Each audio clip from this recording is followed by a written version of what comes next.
have you ever had somebody say, like, I don't have time for a new friend? Hey, everybody, you're listening to What Are You Doing in Denmark, the podcast that helps you make Denmark make sense.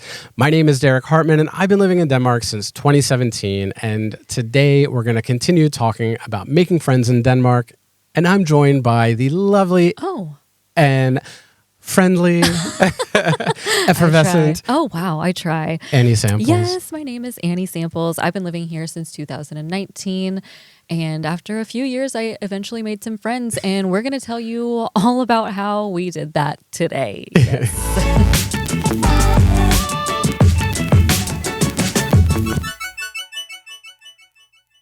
And Annie, before we took a break, you were telling us a little bit about some reverse culture shock or some times where you really noticed the difference in socializing here in Denmark versus socializing when you were visiting back in the US. I went to the US for like the first time in years over last Christmas, and it felt so insane. And I remember it feeling almost like this like weird game where I could just like go up and talk to anybody and they liked it and like they understood me. And I was like, oh, this is so interesting. But it's kind of fun being able to do that. It is. You know? It is funny going back because not only does the small talk kind of smack me in the face at first, but yeah, that ability that, I can just go up and there's no language issue at all. I can be funny, you know? Yes, and they're like going to understand what I'm saying. And I forgot about that. I like feel like so much of my sense of humor was lost, especially when I'm trying to speak to Danes because I don't want to be misunderstood. But again, most Danes our generation and younger, we're in on the same jokes a lot of the time now because of just like the more global environment. Yeah, like a global culture that's sort of it's really fun. To and it's very like surprising and enjoyable now.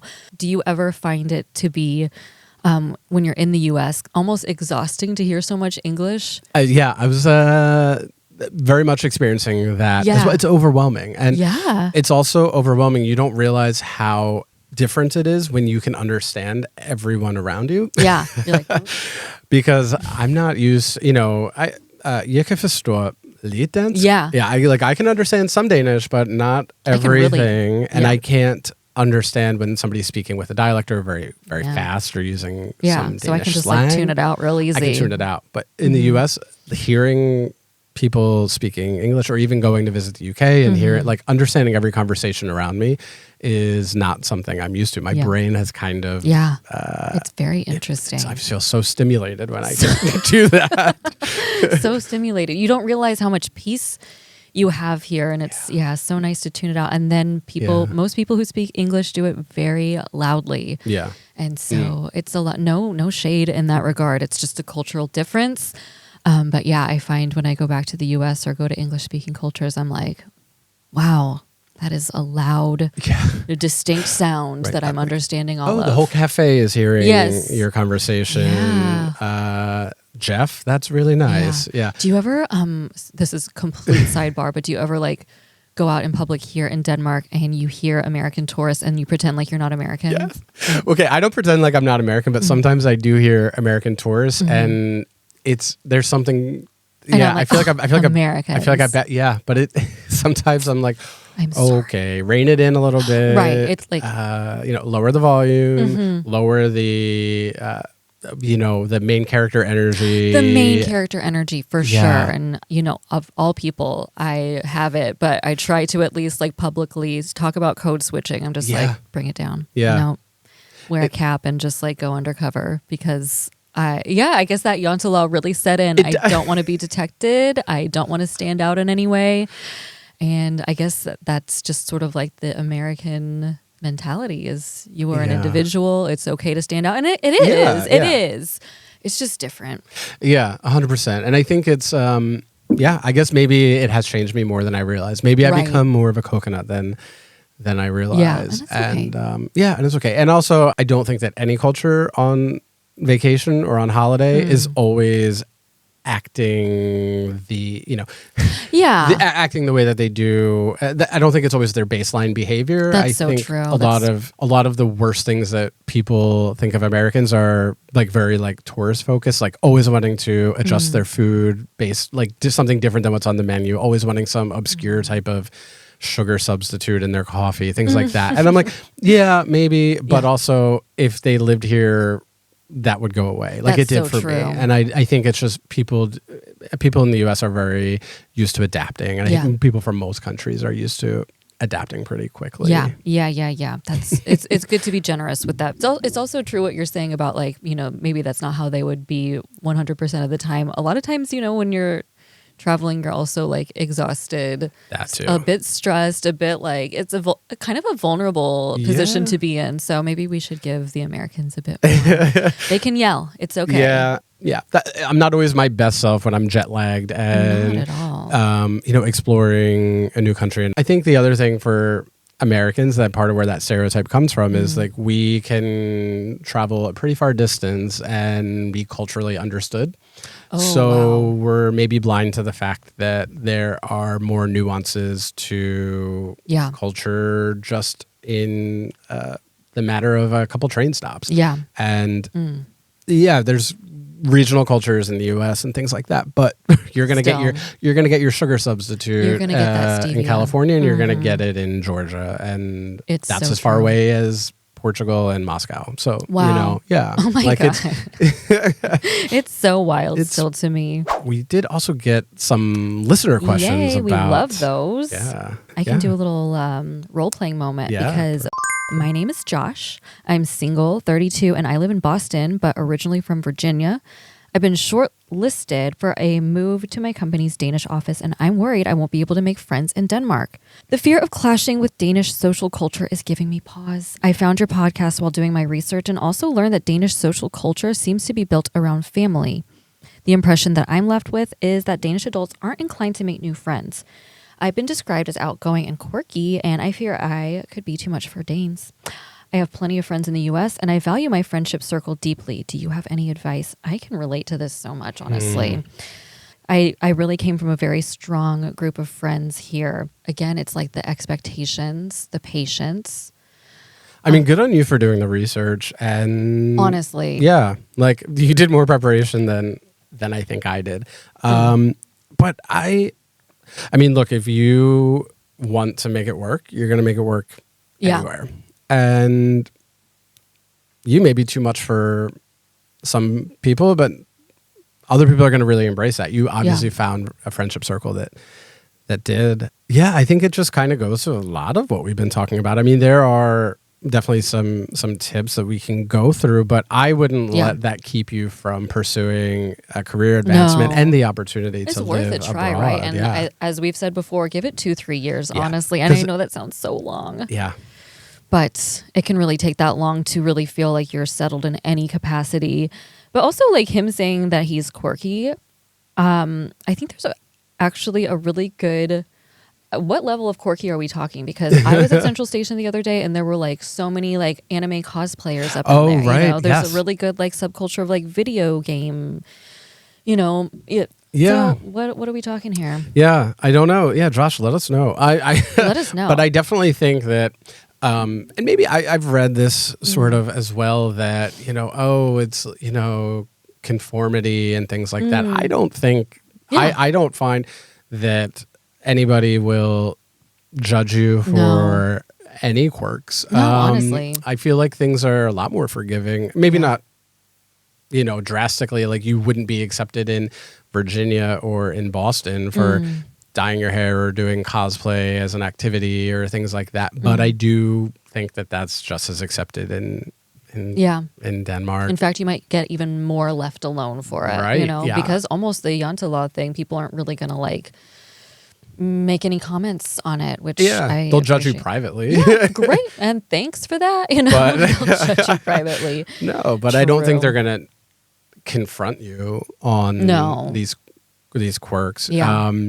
The one thing about, I don't necessarily find that Danish social culture is about like centered around a family. That stuck out to me. As a little bit I was different. going to say that too. I think family is important. I find that a lot of my friends who live or that live here but grew up in other parts of Denmark do often return to those to their hometowns or to the regions that they come from for different family events and birthdays and things like that. So maybe that's where part of that comes from.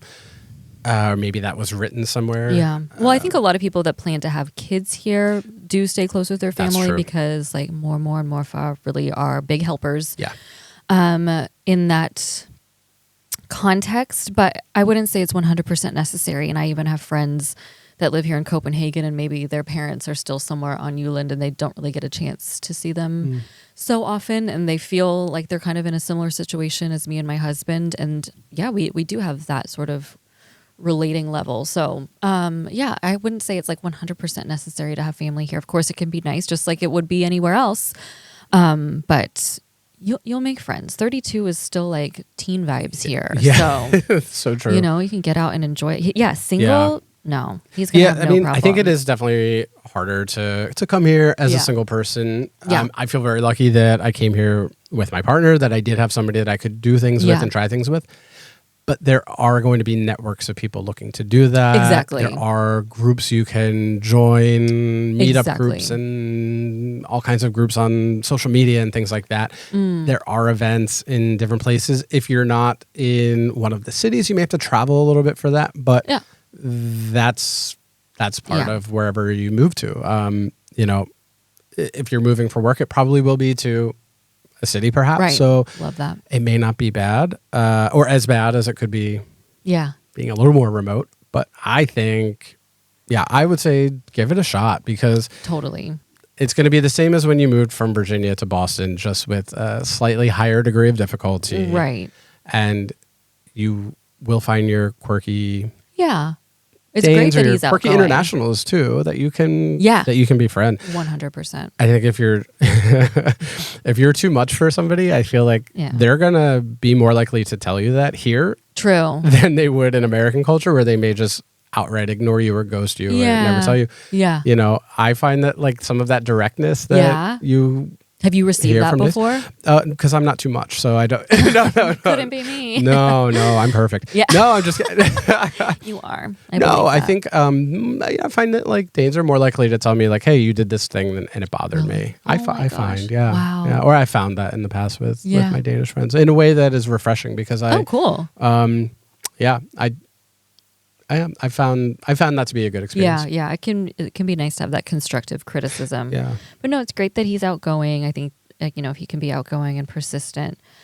And I think the biggest piece of advice that I would give in anybody relocating here and worried about it, don't make any rash decisions in the winter. You know, because give it a full year. Give it a full, even longer, but go through every season. Yeah, all of the seasons. Wait for spring to come because oh my gosh, when that comes, you're like, I don't care if I have friends. This is the best thing ever. Exactly. Yeah. Whereas in the winter, you're like, I wish I had a community. Yeah, I would say one thing I notice is that like befriending Danes may seem like it's more work than in Boston or Virginia or even other peach cultures. You know, if you move here from Madrid, maybe it's easier to meet people in Spain, a bit more of a peach culture as we talked about before.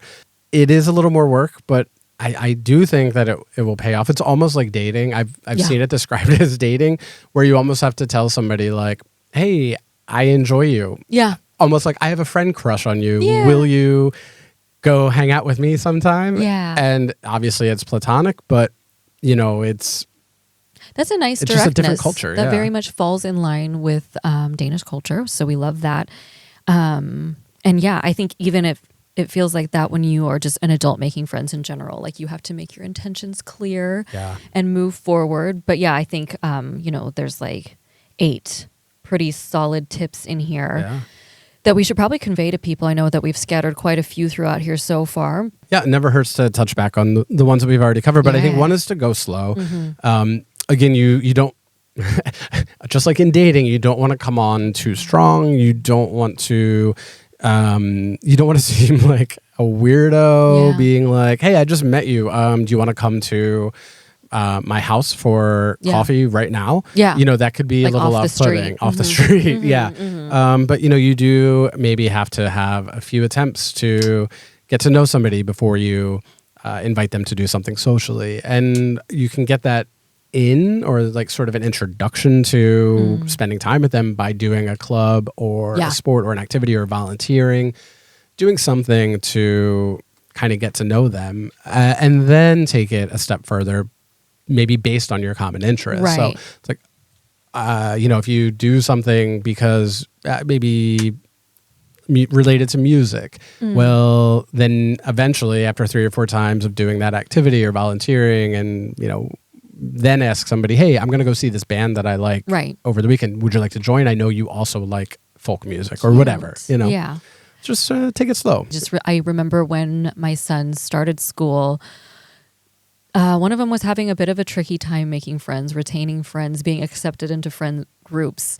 And he would kind of get excluded from games and things like that. And when I talked to his teachers about why, they said, he's just a bit too American.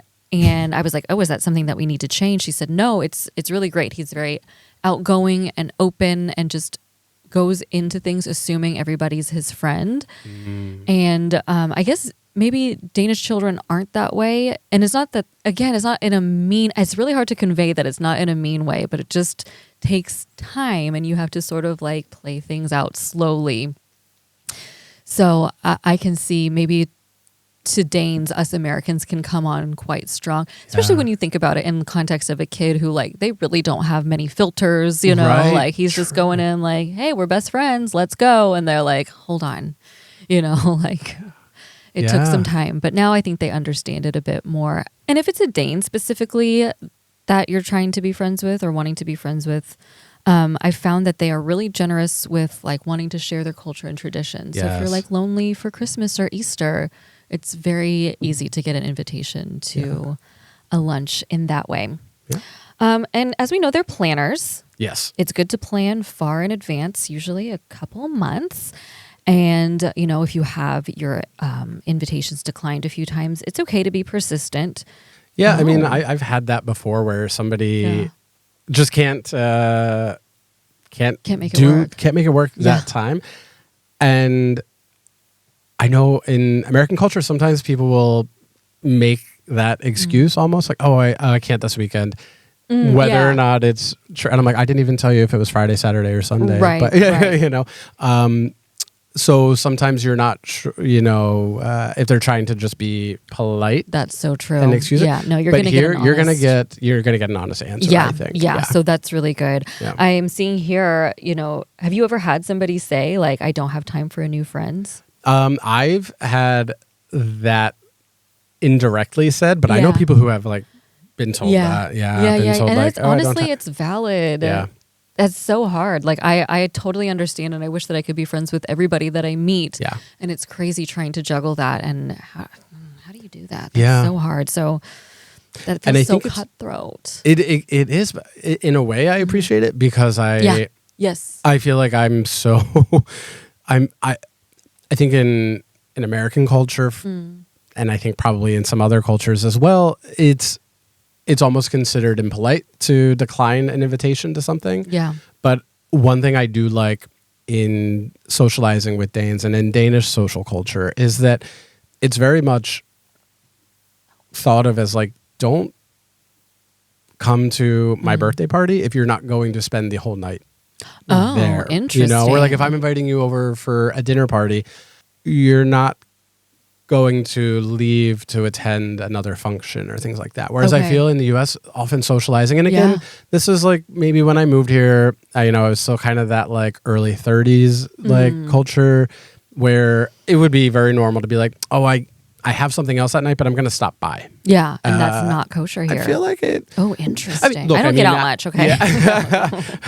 I wouldn't say that it's impossible, but I think if it was especially like a dinner party or something, many people, not everybody, but I think many people would be a little off-put by that. Interesting. So I feel like sometimes you do have people declining things simply because they want to be fully present for you and not because they can't at least stop by. Like I think they would be more likely to say, I have dinner plans that night. Yeah. So I can't, I don't want to sacrifice any presence for anybody. I want to be fully present at the dinner. Yeah. or fully present for your I event. love that, Yeah. honestly. So when I hear these kinds of things, I'm like, I think I was just meant to live here. Yeah, right. You know, like I'm a bit introverted. When I was telling you yesterday, like if I have one thing to do in a day, I'm like, that's my thing that I'm doing for the day, and I can't make any other plans. I have to focus on that, and that's it. So I respect that, and I think that is a really good way to create a strong basis for a friendship too. Yeah. So it's good to know that like when you make friends here, they're going to be strong ones. And I think another aspect is sort of like trust, right? So like, I think you're trusted to be able to take it the right way if somebody does decline a few times because of that. And also to know that it's not personal. Yeah. Or they would tell you. Yeah. And for you to do the same. Totally. Like, it's just sort of that trust. But if you know that about the culture, then it won't be a clash or a shock for you. Right. Yeah. But it requires that experience or even us telling you won't necessarily make it easy the first couple of times that happens to you. On that trust note, I think it's also important that you show up on time, and that if you say like, "Hey, we should grab coffee," that you actually follow through and make that plan. Yeah. Because I think that does both of those things happen a lot in peach cultures, but also I think in the U.S. Where somebody will say, "Oh yeah, we should really do dinner soon." Yeah, and then you Just never saying hear that. from them until 6 months later at that next function that you attend that they're at. See, this is where I struggle because I do like I said, I want to be friends with everybody that I meet, and I'll be like, we should do dinner together, and I do mean that. But then, like when the realities of my life set in, like it's hard. I forget to text back, or I literally just don't have the time, or fall asleep before dinner even starts. That's hard. So I guess you have to like just juggle your own personal challenges as well. It's not easy. Yeah. It's very much under promise, over deliver, I think. Good call. Yeah. I need to be better about that. Yes. Yeah. I just get so excited. Yeah. No, you want to say yes to everything. I get that. So what do you think about like the culture with alcohol here and everything? That's something that I get asked about quite a bit. Yeah. I think that can be a little bit touchy to navigate because a lot of social events do involve alcohol or drinking. If you're a sober person, that may be something that could impact you. Yeah.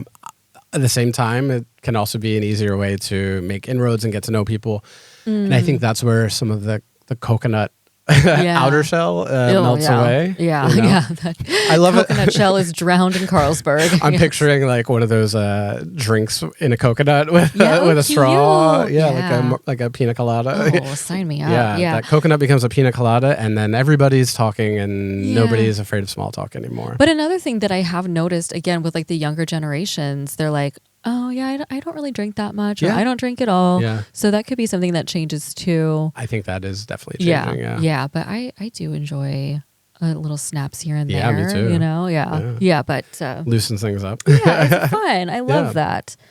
Okay, and then a few other things that maybe could be pitfalls or potentially make people a little bit uncomfortable. I think one is sort of the culture of like not always being PC. Yeah. And also sort of like roasting. Like I feel like a lot of Danish friends, when you first meet them, kind of pressure test your personality a little bit in seeing what kind of jokes you can take, whether they're jokes at your expense or just sort of like in general. Yeah. And that can be a nice thing if you look at it the right way. Having a little bit of a thick skin can go a long way in knowing, that person can take a joke. Yeah, it just seems like in general, don't take things too personally. Yeah. And I think that it is super important to remember that, it is a very small country, and until more recently, it has been extremely homogenous. Yeah. So you have to understand that there might be some educational moments that you can share with your Danish office, like, hey, maybe this is something that we wouldn't say. And typically I found that people are really open to feedback in that way, and criticism, constructive criticism in that way. And if they're not, I don't know, where do you go from there? Yeah, I mean, I think a good rule of thumb is overall to be yourself and to be honest, like you said, to give that constructive criticism, but also to hold on to the best things that you came here with, and then try to adapt to some of these newer ones that could be a challenge. Yeah. at first. I think it's actually a really good time to move to Denmark because you get all of the coziness of the Danish culture, but then people are really, I think, more open-minded to internationals. Yeah. Like I said, willing to take some constructive criticism. If you say like, hey, that joke doesn't fly with me, they know they can pivot.